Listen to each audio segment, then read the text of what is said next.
I had just started a new job as a marketing manager at a tech company, and he worked as a software engineer at a different firm. He moved to the US from France about 8 years ago and still had this charming accent that, I'll admit, initially attracted me to him. The night we met, he was so different from anyone I'd dated before. He could talk about art, politics, travel, everything. He had this sophisticated air about him that made me feel special when he paid attention to me. Looking back, I should have noticed how he kept steering our conversation to talk about my race, asking questions about my hair, my family background, and my experiences as a black woman. But at the time, I thought he was just being culturally aware and interested. Our first date was at this fancy French restaurant. He ordered for me in French, which I found romantic then but now recognize as controlling. He spent the evening telling me how different I was from other women he'd met in America. He specifically said I carried myself more like a European woman. I took it as a compliment, ignoring how he was basically saying European equals better. Things moved quickly after that. Within 6 months, we were practically living together. He would stay at my place most nights, saying his apartment was too far from work. He started making little comments here and there about my friends and family. He would say things like how articulate my father was, as if he was surprised a black man could speak well. Or he would comment on how my cousin who worked at a bank must have gotten her job through affirmative action. The red flags were all there, but I kept making excuses.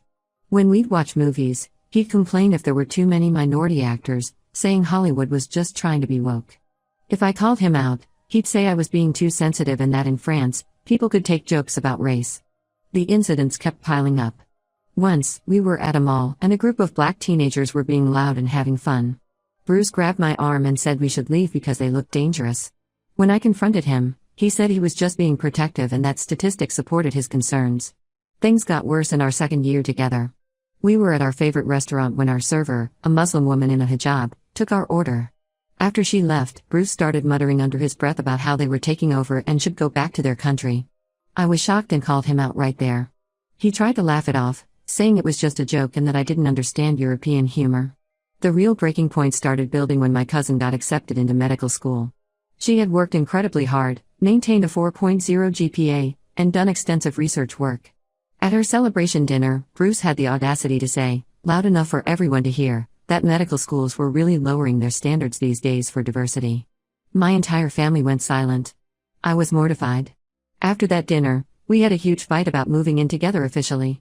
He wanted me to quit my job because he said it wasn't natural for a woman to make more money than her man. When I refused, telling him my career was important to me, he exploded. He called me the N-word and said I was just proving stereotypes about black women being difficult. I left immediately and blocked him everywhere. Over the next few weeks, I learned even more disturbing things. His colleague Lisa reached out to me and shared how Bruce would make racist jokes at work when no people of color were around. He would mock Asian accents and make comments about his black girlfriend being one of the good ones. Another ex of his, an Asian woman, contacted me saying she had a similar experience with him fetishizing her race. Now, through mutual friends, I discovered he's dating Tracy, a black pediatrician who's known for her work in underprivileged communities. She organizes medical camps in minority neighborhoods and advocates for better healthcare access for communities of color. The irony is painful. Bruce has been attending these events with her, playing the role of the enlightened, progressive European man.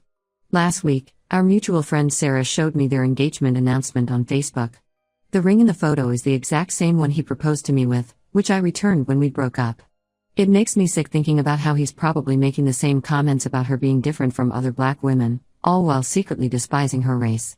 I have screenshots of his racist messages, recordings of some of his rants, and multiple witnesses to his behavior.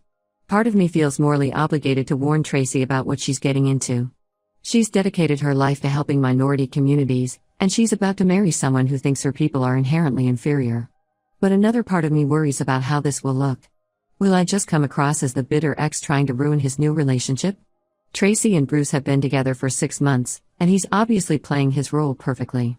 He's attending her events, supporting her causes, and probably saying all the right things.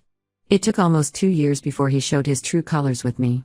Sarah thinks I should tell Tracy everything, but my other friends are divided. Some say I should mind my own business, while others believe Tracy has a right to know before she legally binds herself to a racist. I keep thinking about how I wish someone had warned me about him sooner. Edit. Thank you for all the responses. Many are asking why I stayed with him for 3 years despite the red flags. I know it sounds stupid now, But he was extremely good at explaining away his behavior and making me feel like I was being oversensitive. It's embarrassing to admit how long I let him gaslight me about his racism. Update 1. After reading all your comments and thinking it through, I decided I had to warn Tracy. I created a new email account and spent hours composing the perfect email. I included screenshots of Bruce's racist messages, photos from incidents at work, and a detailed timeline of my experience with him. I made sure to include specific dates, locations, and witnesses to show this wasn't just a made-up story from a bitter ex. I sent the email late at night and spent the next 2 days anxiously checking for a response. When Tracy finally replied, her response hit me like a truck. She was furious. Her email was long and defensive, filled with accusations and anger. Bruce, being the manipulator he is, had apparently prepared for this. According to Tracy, Bruce had already told her all about his crazy, obsessive ex who couldn't accept that he had moved on. He painted me as someone who had been stalking him and trying to ruin his relationships since our breakup. He'd even shown her edited versions of our old text conversations to support his story. Tracy said he was completely open about our relationship and how it ended because I couldn't handle his honesty about racial issues. She wrote that Bruce had grown tremendously since dating me. She detailed how he now actively participated in racial justice initiatives, even organizing fundraisers for her medical camps in predominantly black neighborhoods. He had apparently donated significant amounts to minority-focused charities and was learning about systemic racism through books and workshops. What really got to me was when she attacked my career. She said Bruce had told her how I got my marketing position through diversity hiring and suggested that my bitterness stemmed from seeing him with a truly successful black woman. Her words echoed Bruce's racism so perfectly it made me sick. She was already repeating his talking points without even realizing it. After her email, I felt defeated but knew I had to try one more time. I reached out to Lisa, Bruce's former colleague who had witnessed his racist behavior at work. Lisa had recently left the company and felt more comfortable speaking up. She agreed to contact Tracy directly and share her experiences. Lisa sent Tracy a detailed email describing multiple incidents. She told her about the time Bruce made racist jokes during a team meeting when he thought no people of color were present. She described how he would mock Asian co-workers' accents behind their backs and make comments about their lunch smelling weird. She included screenshots of inappropriate messages from their work chat where Bruce had shared racist memes. Tracy's response was swift and harsh. She blocked both Lisa and me on all social media platforms. Then she made a long, public Facebook post about toxic ex-girlfriends who can't stand seeing interracial relationships succeed. She wrote about how some people hide their own racism by accusing others of it, and how she wasn't going to let anyone's jealousy ruin her happiness. Her friends flooded the comments section with support, calling me, though not by name, a bitter, jealous ex who needed to move on. Some even suggested I needed mental help for being so obsessed with my ex's new relationship. The irony of them accusing me of racism while defending an actual racist was painful. Yesterday, Sarah told me that Bruce and Tracy have suddenly decided to move up their wedding date. Instead of getting married next year as originally planned, they're now rushing to have the ceremony in 3 months. I can't help but feel this is Bruce's way of trapping her faster, now that he knows people might try to warn her about him. Then last night, I got a text from an unknown number. It was Bruce. His message was exactly what I expected, threatening and racist. He wrote that I was just proving everything he'd always said about black women being dramatic and causing problems. He said I was demonstrating why he preferred dating educated, professional black women like Tracy instead of ghetto ones like me. He threatened to sue me for defamation if I tried to contact Tracy again or spread any more lies about him. He said he had saved all our communications and would prove I was harassing him. The message ended with him saying that he was actually glad I was showing my true colors because it made Tracy trust him even more. I've saved the message but blocked the number. Some of our mutual friends have started taking Bruce's side, saying I should have minded my own business.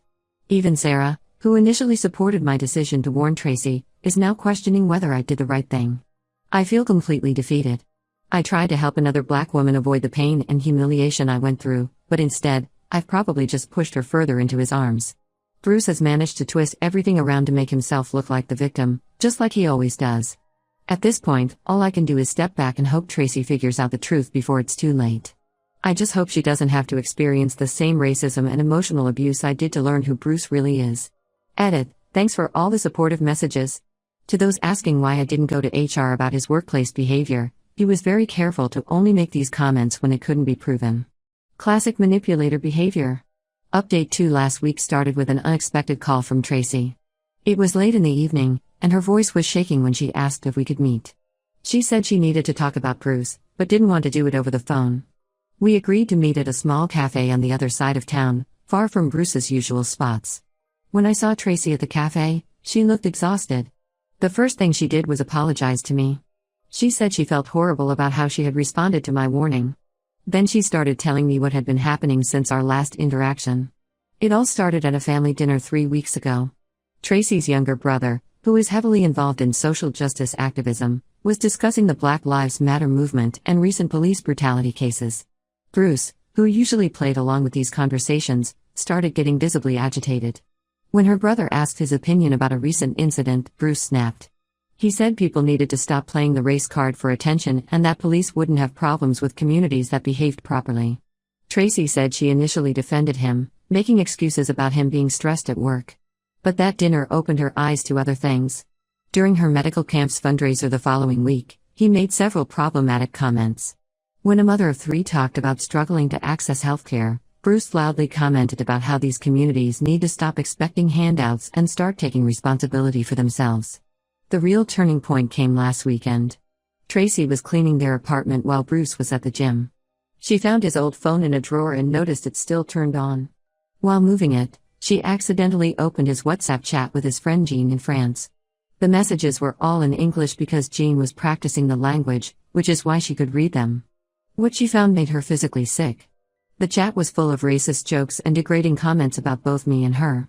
Bruce referred to us as his exotic collections and joked about getting 2 educated black women to fall for his act.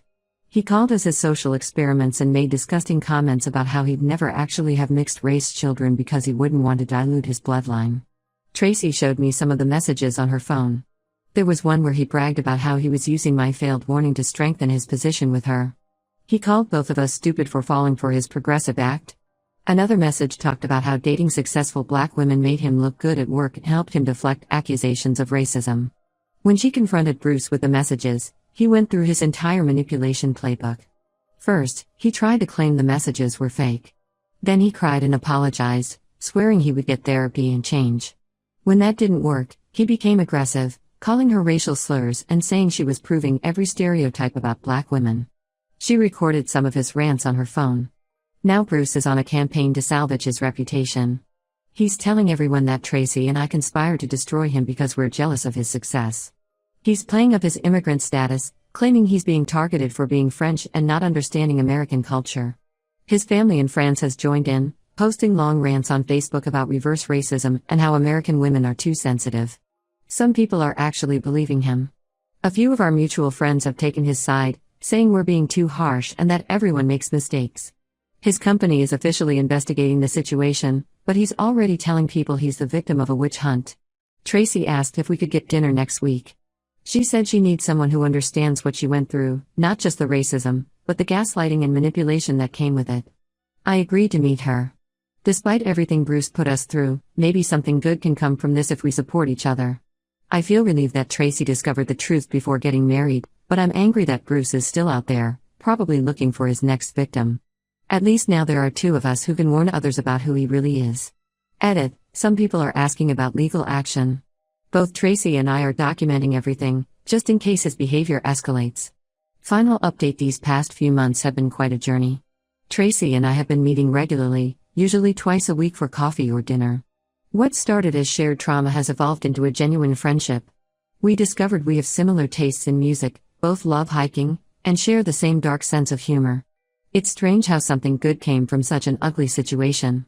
Last month, one of Tracy's colleagues at the hospital mentioned that Bruce had started dating their new cardiology resident, an Asian American doctor named Michelle.